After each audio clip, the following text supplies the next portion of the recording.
চাইলেই আমরা কোনো জিনিসকে সুন্দর করতে পারি, কিন্তু সুন্দরটাকে মেনটেন করাটাই কিন্তু কঠিন। এই যে আমার শখের রান্নাঘর, যতটুকু পেরেছি সব কিছু সুন্দর করে গুছিয়ে রাখি, কিন্তু এই সব সময় সুন্দর করে রাখার ব্যাপারটা বা এর পিছনের খাটনিটা কিন্তু যারা রাখে তারাই জানে। এই যে সপ্তাহে 2 দিন করে আমাকে এগুলো পরিষ্কার করতে হয়, কারণ আমাদের রান্নাঘরটা না একদম ওপেন। এখানে খুব সহজেই হাওয়া বাতাস, তার সাথে ধুলোবালিও আসে।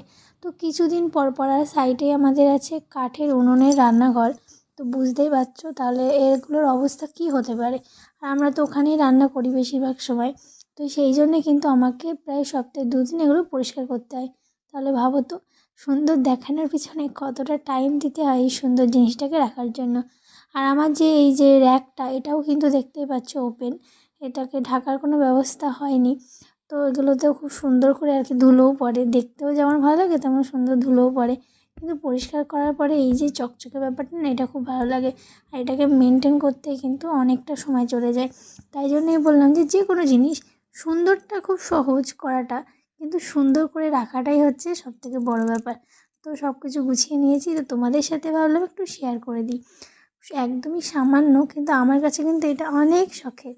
এটা করতে কিন্তু আমাকে অনেক সময় লেগে গেছে আমার হাজব্যান্ডের আমার এই শখটা পূরণ করতে। তো যেটুকু করে দিয়েছে এটাকে গুছিয়ে রাখার দায়িত্ব আমার।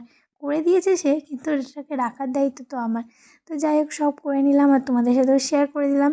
আমার এই যে সামান্য যে রান্নাঘর, এটা তোমাদের কেমন লাগলো অবশ্যই জানিও। আর তোমরাও কি তোমাদের রান্নাঘরটা এরকমভাবে গুছিয়ে রাখো সেটাও জানিও।